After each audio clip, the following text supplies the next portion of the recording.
Salam alaikum à tous les musulmans et que Jésus-Christ soit avec vous pour tous les chrétiens. Bon, comme vous savez mes frères et sœurs, on a l'homme qu'on appelle Dieudonné, hein, qui a fait ses excuses mes frères et sœurs par rapport aux Juifs. Hein. Donc comme vous savez, il y avait une grosse guerre entre lui et... Enfin, il n'y avait pas de guerre en vérité, hein, c'est juste Dieudonné piquait beaucoup la communauté israélienne, les Juifs et tout ça et tout. Donc là, il a fait une lettre d'excuses. Bon, moi je vais vous dire ce que j'en pense. Déjà, moi je vais vous dire un truc, c'est que Dieudonné, déjà, faut savoir qu'il a commencé grâce à eux, grâce aux Juifs, tu vois. Et la communauté juive l'a beaucoup soutenu, ses producteurs étaient juifs, c'est eux qui lui ont donné la réussite. Donc, personnellement, moi, j'ai pas toujours compris pourquoi il s'attaquait à ces gens-là.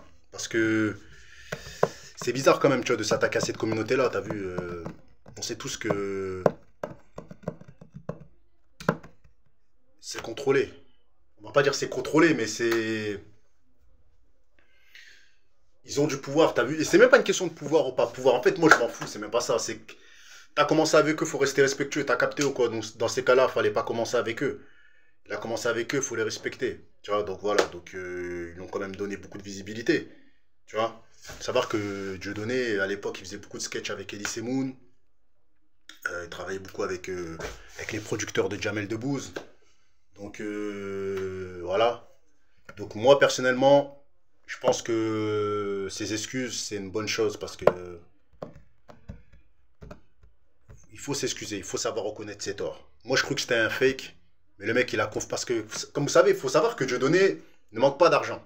Parce qu'il y a beaucoup de gens, ils pensent que oui, il fait exprès pour refaire de la télévision. Et je vois beaucoup de rumeurs autour de Dieudonné. Oui, il fait exprès pour la télévision, pour repasser à la télévision, pour ceci, pour cela. En gros, j'ai l'impression, en fait, quand tu regardes les vidéos TikTok et les vidéos YouTube et les vidéos des gens qui parlent sur Snap, il faut comme si Dieudonné c'était un clochard, Dieudonné la pute thune, Dieudonné il est en chien. Faut savoir que Dieudonné il est pété de thune, mes frères et sœurs. T'as vu, on va parler français. On va parler oseille, Dieudonné il est pété de thune. Malgré tous les procès qu'il a eu, Dieudonné il a de l'oseille de côté, je sais pas combien il pèse en millions, mais le mec il est loin. Moi je me rappelle, Dieudonné, je crois que je l'ai connu en 2002, je dois avoir 12 ans ou 13 ans. Il faisait des sketchs, il était déjà blindé, il faisait là les films et tout ça et tout. Et ces procès ne l'ont pas ruiné. Pourquoi ces procès ne l'ont pas ruiné? Parce que le mec, en fait, plusieurs fois, ils sont venus dans son domicile. Une fois, ils ont trouvé 800 000 euros en espèces, je me rappelle. C'était pas ça à la télé. Ils lui ont rendu son argent parce qu'il a prouvé que c'était de l'argent qu'il avait gagné grâce au sketch et tout ça et tout. Donc ça, je crois, ça remonte à 2014. Hein. Ils étaient rentrés chez lui, les policiers. Ils ont trouvé une valise, il y avait 800 000 euros.